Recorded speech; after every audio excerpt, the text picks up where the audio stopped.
जो सब कुछ मरियम शरीफ साहिबा और कैप्टन सफदर साहब के साथ हुआ, इंतहाई शर्मनाक, बेशर्मिंदा, अपना मुंह दिखाने के काबिल नहीं। बिलावल ने भी बात की और वो मुझे लग रहा है उन पर एक दबाव आया क्योंकि वो मेजबान भी थे और उनको डर था कि पीडीएम कहीं टेक ऑफ करने से पहले ही क्रैश लैंड न कर जाए। इमरान खान हमारा हदफ नहीं है, इमरान खान रास्ते में से हट जाए। बड़ों की लड़ाई में बच्चों का काम नहीं है। कराची में जो स्टेट अब स्टेट सामने आई उसमें कहाँ है इमरान खान? उसके अंदर वैसे इंक्वायरी की जरूरत नहीं है। 30 दिन के बाद अब जो रिपोर्ट आएगी उसको पब्लिक किया जाना चाहिए, उसमें कोई चीज छुपानी नहीं चाहिए। अगर छुपाएंगे तो ये हम होने नहीं देंगे। जिस तरह हुकूमत घबरा गई है, मैं तो ये समझ रही हूँ कि ये शायद जनवरी से बहुत पहले चलती बने। मरियम सफदर अवान लगता ये था कि वो बहुत सख्त इस्तराब में है। ये कहते हैं कि जनवरी में हुकूमत जा रही है, लेकिन हैं बड़े होशियार, साल नहीं बताया। हम इंशाल्लाह यही उम्मीद करते हैं कि 15 जनवरी तक नवाज शरीफ इधर होगा, कोट लखपत में या किसी और जगह। अस्सलाम वालेकुम नाज़रीन, इमरान याकूब खान साहब और जफर हिलाली साहब के साथ मैं हूं Sameena Pasha. Programme view point में आपको खुशामदीद कहती हूं। डेट्स बड़ी दी जा रही हैं जनवरी की, खास तौर पर बड़ी बाज़गश्त है।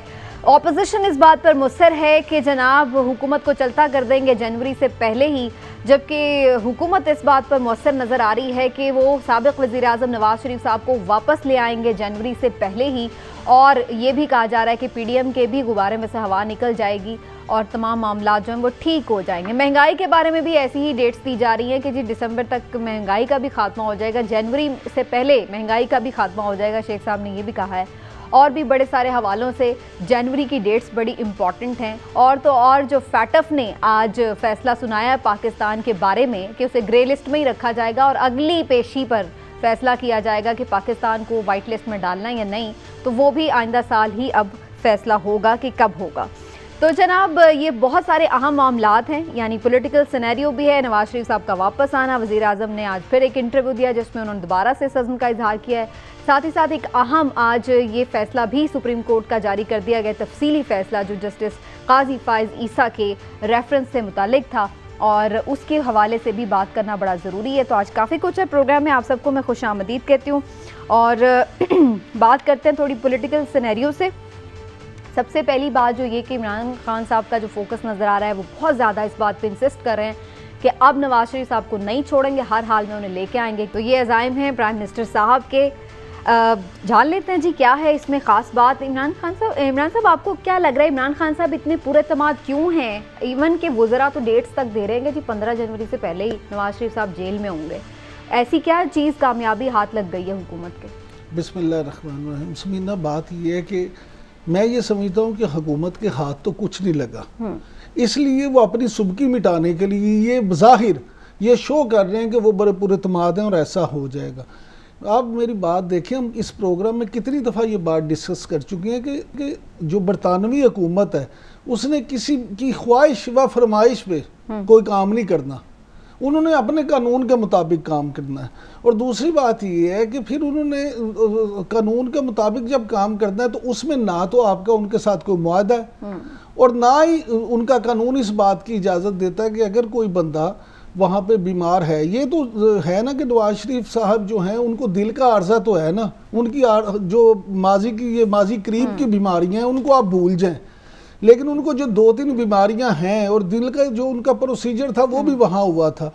तो ये सारी चीज़ें अगर आप देखें तो मुझे तो मियां नवाज शरीफ को अभी लाना बड़ा मुश्किल लगता है। लेकिन ये जो आज प्राइम मिनिस्टर ने बात की ना डिपोर्ट की, कि जी हम कोशिश करेंगे, मैं खुद भी मुझे जाना पड़ा तो मैं जाऊंगा, बोरिस जॉनसन से भी मिलूंगा और बात करूंगा, ये सारी चीज़ें उनका ये देखा है कि वो कितने डेस्परेट हैं मियां नवाज शरीफ को लाने के लिए। लेकिन क्या उनकी ये जो फीलिंग है वो इस तरह का काम कर जाएगी? मुझे नहीं लगता। आपको नहीं लगता? हिलाली साहब आपको क्या लगता है? अप्रोच थोड़ी चेंज की गवर्नमेंट ने, उनका ये कह रहे हैं कि हम एक्स्ट्राडिशन का कोई चूंकि एग्रीमेंट नहीं है उस तरफ नहीं जाएंगे, बल्कि डिपोर्ट करने का कहेंगे, अपना केस स्ट्रॉन्ग बना के उनकी गवर्नमेंट के आगे रखेंगे और पर्सनली ताल्लुकात को भी इस्तेमाल करने की कोशिश करेंगे। ये सही अप्रोच है आपके ख्याल से? देखिए, प्राइम मिनिस्टर डेस्परेट तो नहीं है कि यह आदमी वापस आए। डेस्परेट क्यों है? उस प्राइम मिनिस्टर का कोई ज़ाती चीज़ें ले गया है जो प्राइम मिनिस्टर उससे निकालना चाहते हैं? Of course he is not desperate, मगर वो पॉलिटिकल एडवांटेज ले रहे हैं। और ये तो जायज़ है कि आपका अगर सबसे बड़ा अपोनेंट जो है वो झूठ बोल के निकला है या चोर है और उसका फिर भी मुल्क में कुछ क्या कहते हैं पॉसिबिलिटीज़ हैं कि वो आएँ, तो आपका तो फिर ऑलमोस्ट फ़र्ज़ बनता है कि इसको बदनाम करो। तो ये और भी बदनाम हो रहा है, और ये as a political opponent prime minister बदनाम उनको कर रहा है, तो ठीक कह रहा है। वैसे डिपोर्टेशन जो होता है और एक्स्ट्रेडिशन में फ़र्क है। देखिए, अगर आप एक जगह से भाग जाएं, एस्केप, अगर आप एक एस्केप्ड कॉन्विक्ट हैं और दूसरे मुल्क में चले जाएं, तो दूसरा मुल्क जो होता है वो अमूमन वो नहीं चाहेगा कि ऐसे लोग हमारे मुल्क में आके बस जाएं, तो उस वक्त वो डिपोर्ट कर देते हैं। अब इनका केस ये है हमारे प्राइम मिनिस्टर साहब का कि ये झूठ बोल के निकला है, इसका कॉन्विक्ट था, ये प्रिजन सेंटेंस सर्व कर रहा था मगर झूठ बोल के, लिहाजा इसको उसी बेसिस पे वापस करें। मगर मेरे ख्याल में इट्स नॉट दैट सिंपल, और ये नहीं होगा। ये वाकई एक पॉलिटिकल चलिए हिलाल साहब यूं कहते हैं एक कानूनी राय ले लेते हैं। कानूनी राय भी समीना जरूर लें, लेकिन उससे पहले मैं सिर्फ ये जरूर हिलाली साहब की बात पे करना चाहूँगा कि जो आपके पॉलिटिकल अपोनेंट है उनके बारे में आप जरूर बात करें, आवाम के सामने उनको गंदा भी करें उनको, लेकिन एक इशू आप ये भी समझने की कोशिश करें कि आवाम के सामने जो भी कहेंगे, बात यह है कि उसका फायदा नवाज शरीफ की पॉलिसी तो इस वक्त है कि जी बदनाम होंगे तो क्या नाम ना होगा, रेलेवेंट रहेंगे। वो कहते हैं जी हम तो देखे हुकूमत हमें खुद हाइप दे रही है और हमारे लिए तो ये अच्छा है, पॉलिटिकली उन्हें इससे वो समझते हैं कि लेकिन क्या कानूनी तौर पर ये सब मुमकिन भी है या ये सिर्फ खाम ख्याली है? बैरिस्टर अमजद मलिक साहब हमारे साथ यूके से मौजूद है, उन्हीं से कोशिश करते हैं। बैरिस्टर साहब बहुत शुक्रिया आपके वक्त का। सबसे पहले तो यही बताइए कितने इम्कानात हैं, अगरचे कोशिश तो पूरी की जा रही है, मुलाकातें भी हो रही हैं, लीगली भी खतूत लिखे जा रहे हैं, लेकिन कितने इम्कानात हैं, क्या वाकई नवाज शरीफ साहब आपको वापस ला सकेगी गवर्नमेंट? जी मेरा तो नहीं ख्याल कि पाकिस्तान और बरतानिया का, क्योंकि हवालगी मुल्ज़मान का कोई मुआहदा ही नहीं है, तो ऐसे जब तक आप कोई मुआहदा नहीं करते बरतानवी हुकूमत के साथ, तो आपके जितने मर्जी सियासी तल्लुकात हों यहाँ के सियासी अकाबरीन के साथ, तो लॉ जो है वो तो लेटर एंड स्पिरिट में देखा जाएगा ना कि क्या आप किसी शख्स को बरतानिया से पाकिस्तान लेके जा सकते हैं जिसके ऊपर वन उसकी रजामंदी ना हो, दूसरा उसके कोई जो है तहफ़्फ़ुज़ात हों, उसकी मेडिकल कंडीशन का इशू हो, उसके फेयर ट्रायल के इशू हों, उसके प्रोसिक्यूशन की एलिगेशंस हों। बरतानिया क्योंकि आर्टिकल 3 के तहत European convention on human rights 1950 का सिग्नेटरी है, तो आपके जितने मर्जी सियासी ऊपर के लेवल के तल्लुकात हों, यहाँ की अदालतें जो है वो ऐसे मामलात में स्पिरिट ऑफ लॉ को देखती हैं। और जो पिछला 20 साल का मेरी नजर से जो गुजरा है, चाहे सियासी मुकदमात हों चाहे इंडिविजुअल हों, जब तक आपका रियासत बरतानिया के साथ कोई मुआहदा नहीं हुआ तो इंडिविजुअली। बैरिस्टर साहब आप बार बार मुआहदे का जिक्र कर रहे हैं, मैं थोड़ा इस हवाले से जरूर बात करना चाहूंगी कि अब ये मुआहदे के हवाले से अप्रोच नहीं कर रहे बरतानिया को, बल्कि अब इनका ये कहना है कि हम एक्स्ट्राडिशन की तरफ नहीं जा रहे हैं, हम तो डिपोर्ट करने के लिए उन्हें कह रहे हैं, डिमांड करेंगे और अपना हम उनके सामने केस रखेंगे। तो आप समझते हैं ये बेहतर अप्रोच है, इसमें कुछ चांसेस हैं कि ला सकेंगे वापस? मेरे ख्याल में वीजा इसमें मानी नहीं रखता। बात ये मानी रखती है कि क्या हुकूमत पाकिस्तान अपना डोसियर या केस बना सकती है कि 3 दफा के वजीर आजम को जबरदस्ती वो या बरतानवी हुकूमत को मायल करें कि वो उनको वापस भेज दें। क्या उनका अपना केस इतना मजबूत है जो हुसैन हक्कानी, बेनजीर भुट्टो, जनरल मुशर्रफ, डार साहब या हुसैन नवाज शरीफ के केस में जो चीजें सामने आई हैं, इंटरपोल और बरतानिया ने कभी इस तरह की दरखास्तों को जेरे गौर नहीं समझा। अब अगर क्या आप पाकिस्तान को बरतानिया के ऊपर छोड़ रहा है कि बरतानवी हुकूमत एक शख्स को जो उनके मेडिकल ट्रीटमेंट के ऊपर ठहरा हुआ है उसको आज खुद कार्रवाई करके डिपोर्ट कर दे, मुझे नहीं लगता कि आप बरतानवी हुकूमत को इस तरह मायल कर लेंगे। अच्छा, लेकिन बैरिस्टर साहब इसमें ठीक आपको नहीं लग रहा, लेकिन आपको इसमें एक चीज ये देखने वाली है, जो आपने मिसालें दी हैं वो लोग थे जो कन्विक्टेड नहीं थे। इस केस में थोड़ा डिफरेंस जो नजर आ रहा है वो ये है कि नवाज शरीफ कन्विक्टेड भी हैं, तो इस लिहाज से तो थोड़ा सा वेट मिलेगा नहीं गवर्नमेंट को इस बात का।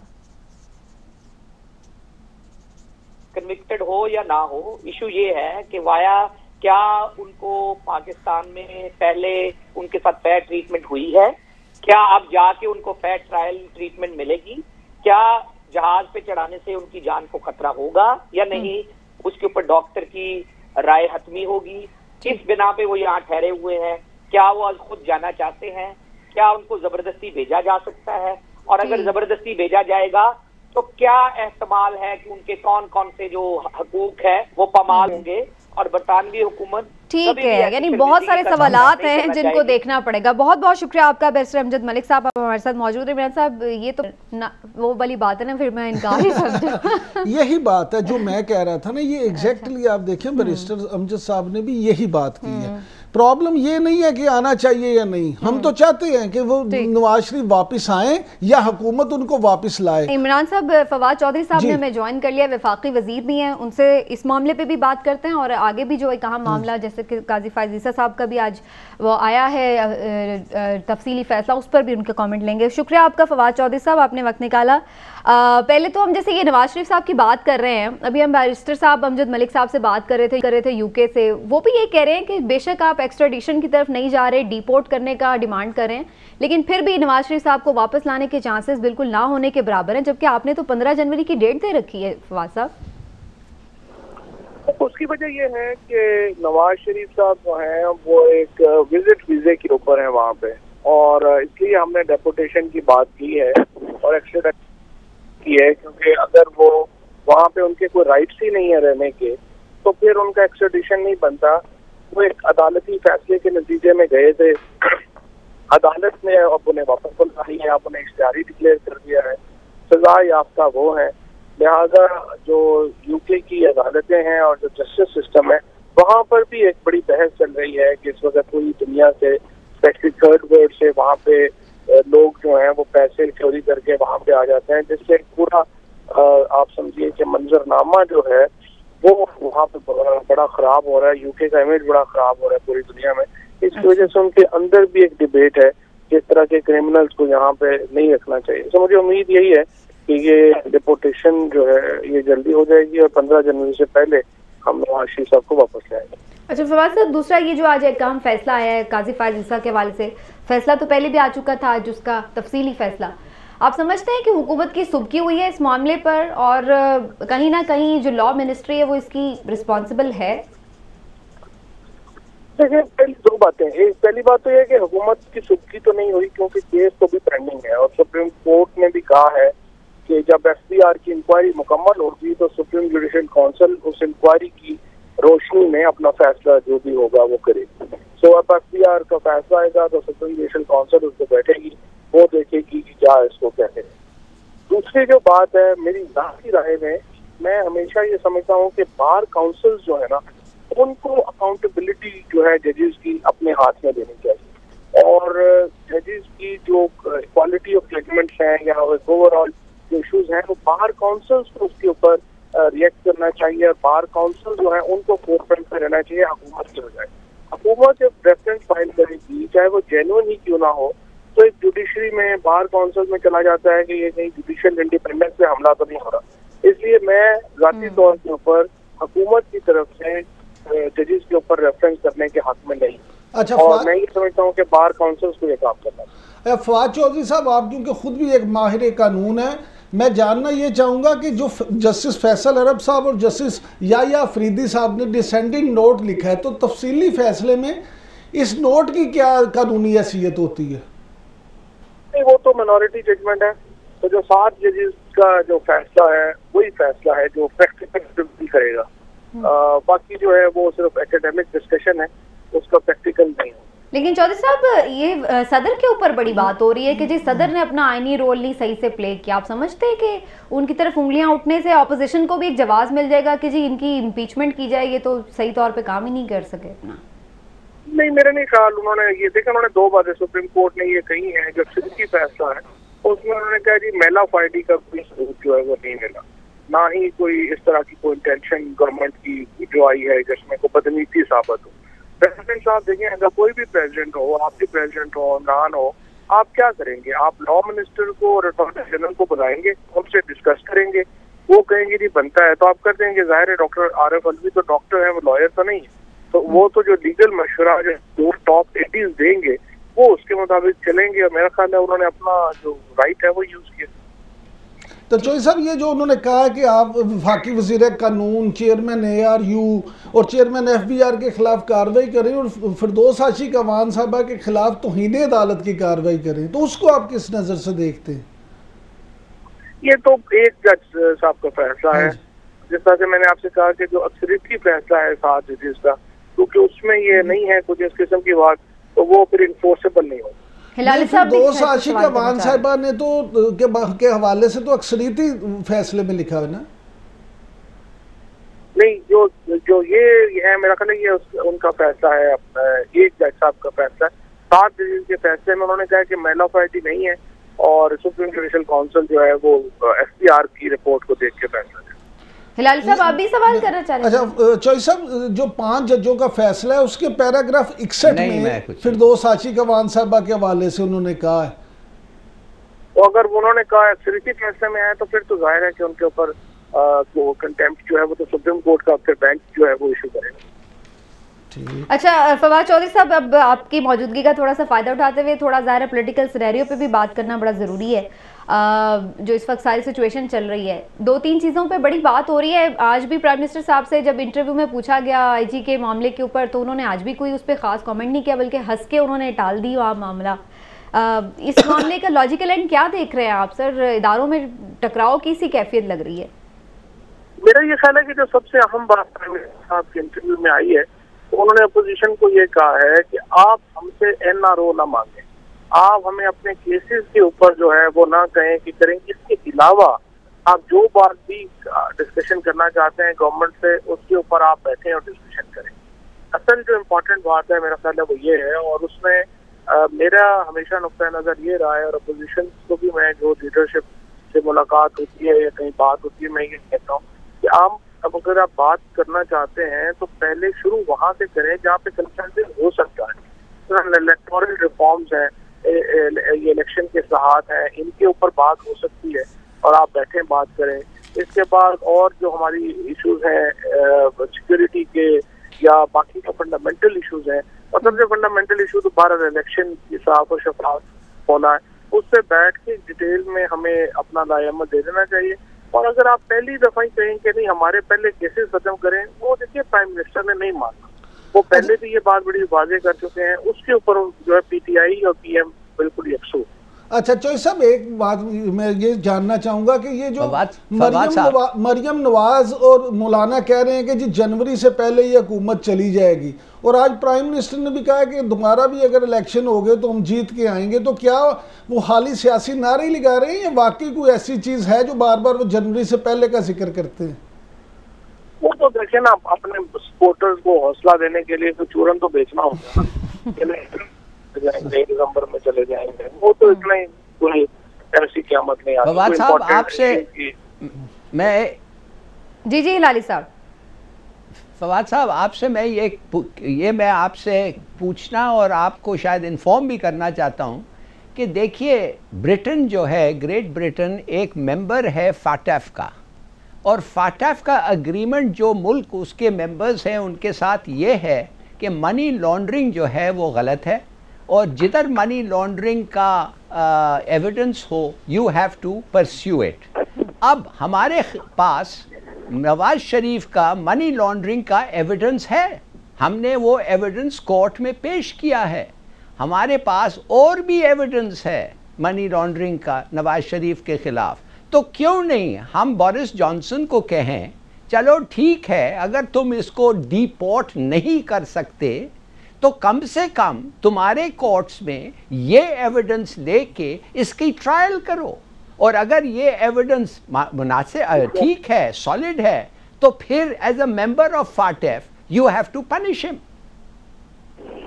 ये बिल्कुल सही बात है आपकी हिलाली साहब, और जो खत लिखा है गवर्नमेंट ऑफ पाकिस्तान ने इनको होम सेक्रेटरी को बरतानिया के, उसमें ये पॉइंट भी बड़ी सराहत से बयान किया गया है कि आप FATF के मेंबर हैं, और जो ये नवाज शरीफ साहब के ऊपर ये इल्जामात हैं, और मनी लॉन्ड्रिंग उसमें सबसे ज़्यादा कंस्पिक्यूअस, सबसे ज़्यादा ज़ाहिरी इल्ज़ाम है। और नहीं, उनको ट्रायल वहाँ करने की जरूरत नहीं है, उनको बहरहाल यहाँ पर ही हम इंशाल्लाह पाकिस्तान में ही लेके आएंगे और उनका जो सजा है वो यहाँ पे हो चुकी है, इंशाल्लाह यहीं पे सजा बाकी पूरी। चलिए, बहुत बहुत शुक्रिया आपका फवाद चौधरी साहब, थैंक यू सो मच, आपने वक्त निकाला हमारे दिन। फवाद चौधरी साहब की गुफ्तगू आपने सुनी मुख्तलिफ उमूर पर। प्रोग्राम में अभी बहुत कुछ बाकी है, हम भी जानने की कोशिश करेंगे कि जनाब फाटफ की सूरत हाल क्या है, क्यों नहीं पाकिस्तान निकल पा रहा, और थोड़ी मजीद भी बात करेंगे इस रेफरेंस के हवाले से जिसके बारे में आज सुप्रीम कोर्ट का तफसीली फैसला है। सब कुछ होगा एक ब्रेक के बाद हमारे साथ।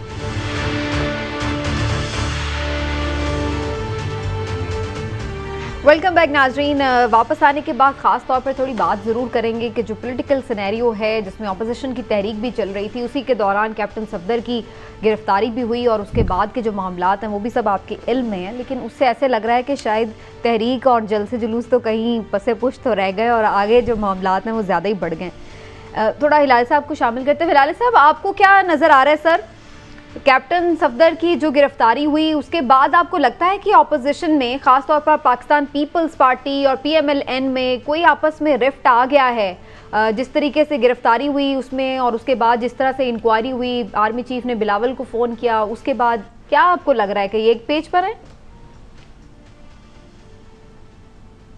जी, गुड क्वेश्चन। अब मैं आपको जल्दी से जवाब ऐसे दूंगा कि पहली चीज़ तो मेरे ख्याल में ये होना चाहिए समीना कि गवर्नमेंट को एक चीफ जस्टिस को एक ख़त लिखना चाहिए और कहना उनको चाहिए कि देखिए ये एक वाक़या हुआ था, बहुत सारे व्यूज़ हैं इस वाक़ये के बारे में, हम लीगल पोजीशन, एक लीगल एडवाइजरी आपसे लेना चाहते हैं और आपसे पूछना चाहते हैं कि ये जो हुआ था ये कानून का ख़िलाफ़ था कि ये इतना कानून के ख़िलाफ़ नहीं, इतना नहीं कि कानून के ख़िलाफ़ नहीं था, और अगर ये एविडेंस है, ये वाक़या है, ये इंक्वायरी रिपोर्ट्स हैं, आपका ओपिनियन क्या है? It would be interesting, number one. दूसरी बात ये है, देखिए ये तीनों जो हैं, मरियम और नून लीग और PPP और मौलाना, ये each has a different position. Noon league तो ठीक सीधा कॉन्फ्रंटेशन, मरियम ने तो कह दिया है हमारा लड़ाई तो इमरान खान के साथ नहीं है, हमारा लड़ाई फौज के साथ है, दैट इज स्ट्रेट फॉरवर्ड, उसने कह दिया है।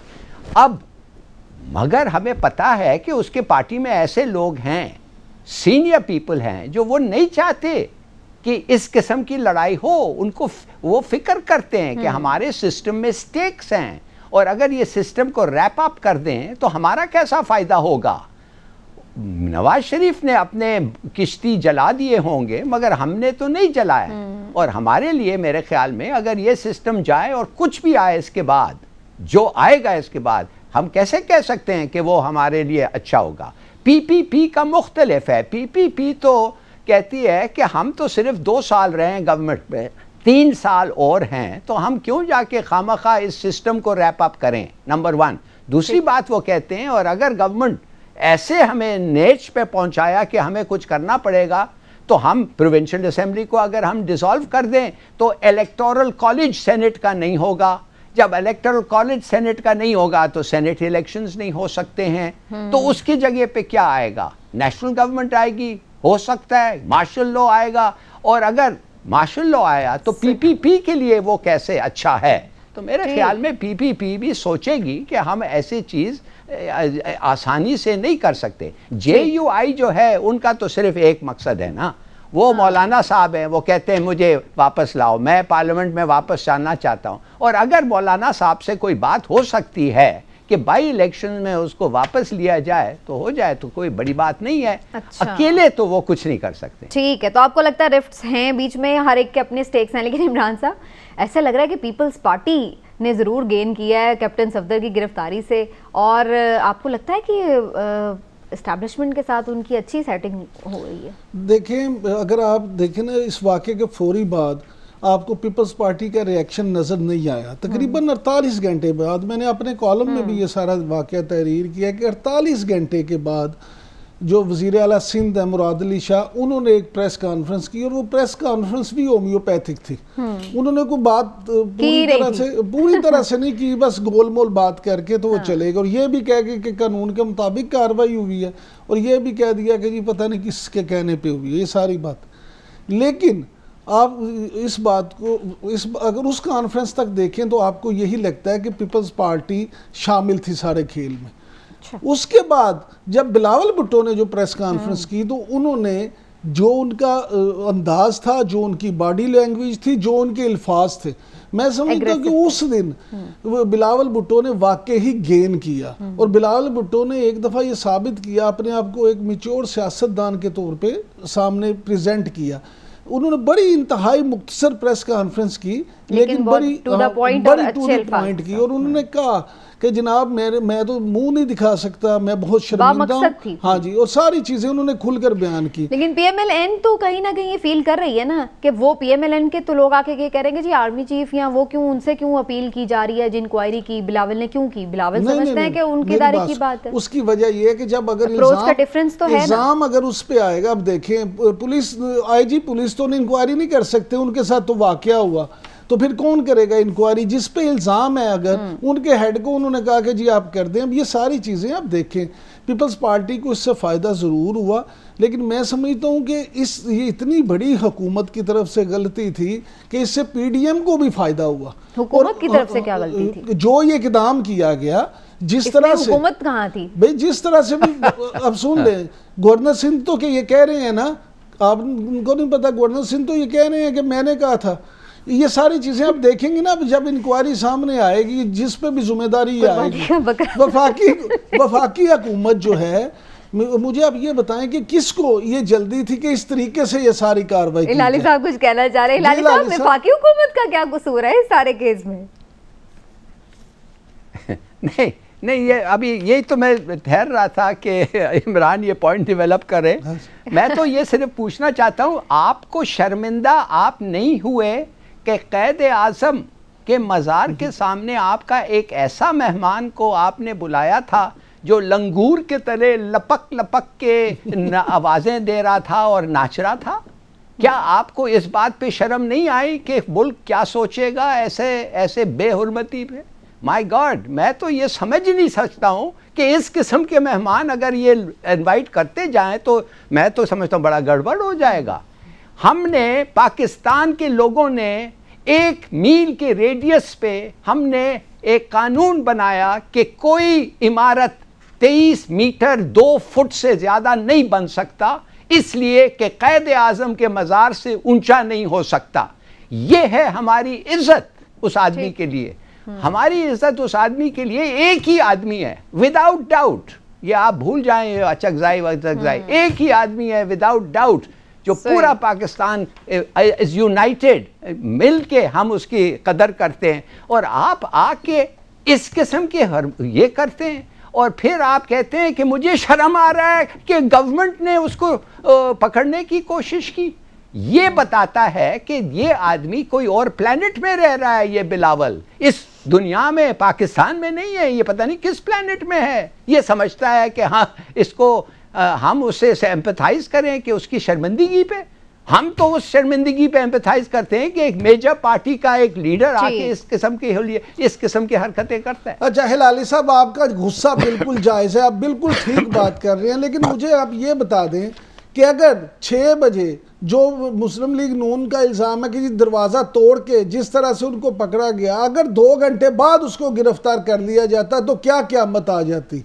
अगर ये सारी कार्रवाई इस अंदाज में ना की जाती। मैं तो आपको बिल्कुल सही, यू आर राइट जी, ठहरिए, माफ करिए, यू आर राइट। अगर वो होता, मगर हमने वीडियो देखा है, इस हमारे GNN के रिपोर्टर्स ने वो वीडियो को स्टडी किया है।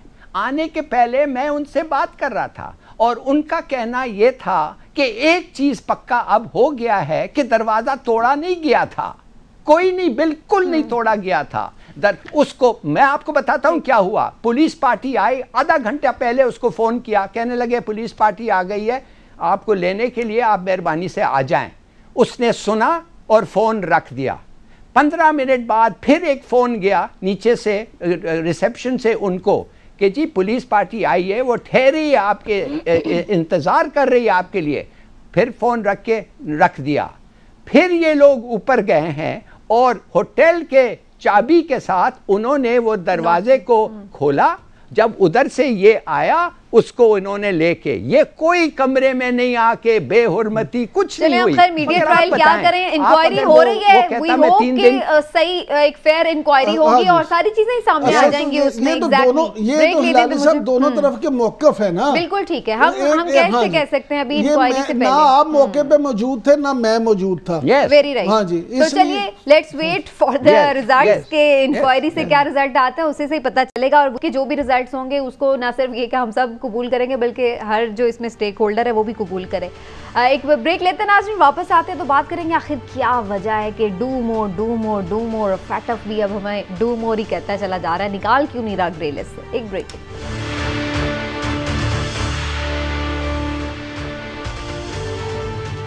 वेलकम बैक नाज़रीन। ग्रे लिस्ट से पाकिस्तान आज भी नहीं निकल सका, क्यों नहीं निकल पा रहा? 27 में से 21 निकात पर अमल भी कर लिया है। लाल साहब आपको क्या लग रहा है, कोई लॉबिंग है जिसमें हम लोग फेल हो रहे हैं और उस तरह से हिमायत हासिल नहीं कर पा रहे, या वाकई हमारी कहीं कमजोरी अभी तक बाकी है, अभी मजीद काम करने की जरूरत है? देखिए, कुछ लोग समझते हैं, आप यकीन नहीं करेंगे, कुछ लोग समझते हैं कि ये इदारा जो है ये हमारे ये पार्शल है, बायस्ड है, और हम लोगों को इंटरनेशनल कोर्ट को जाना चाहिए, ICJ international court of justice को जाना चाहिए और कहना चाहिए कि यार ये कानून बनाते जाते हैं और जो भी हम करें इनके लिए काफ़ी नहीं होता है, ये एक किस्म की ब्लैकमेल हो रही है हमारे साथ, तो आपका क्या ख्याल है?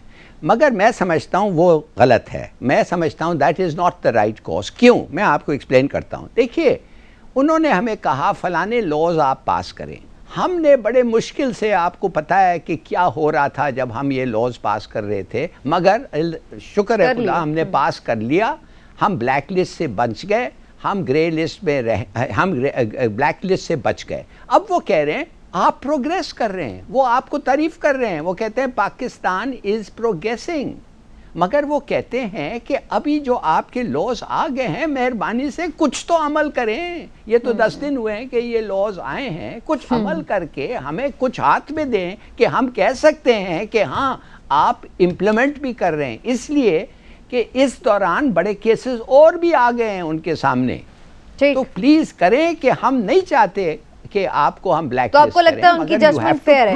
ठीक है। इसलिए लास्ट मिनट है मेरे पास, मैं शॉर्ट सा कमेंट इमरान साहब, मैं कहता हूं थोड़ा प्रेशर है हमारे पे। मैं ज़ाती तौर पे समझता हूं कि ये अमल दरामद प्लस लॉबिंग की बात है जो आपने, हाँ जी, इसकी वजह ये आप देखें ये इतनी मुश्किल शर्तें हैं कि आप इन पे पूरी तरह जो मर्जी कर लें, जब तक वो खुद इस पे ये नहीं ना साबित करेंगे मेंबर के हाँ आपने अमल कर दिया है, वो कहते हैं आटा गूंदे हिलदी क्यों। ये इतना मामला है कि इतना है, इसलिए इसकी लॉबिंग की भी जरूरत है। आप ये देखें, अब ये देखें कि पाकिस्तान ने कितनी कुर्बानियां दी हैं। आपने $100 अरब का नुकसान किया, आपने हजारों जाने जो है गवा दी, लेकिन अगर आप फिर भी आपके उसी तरह अगर आप लॉबिंग नहीं करेंगे तो ये कभी भी दूर नहीं होगा। ठीक है जनाब, लॉबिंग भी करनी साथ साथ जरूरी है और इम्प्लीमेंटेशन जरूरी है। इसी पॉइंट पर नाज़रीन आज के प्रोग्राम से आपसे इजाजत चाहेंगे, कल इंशाल्लाह फिर मुलाकात होगी। इजाजत दीजिए, अल्लाह हाफ़िज़।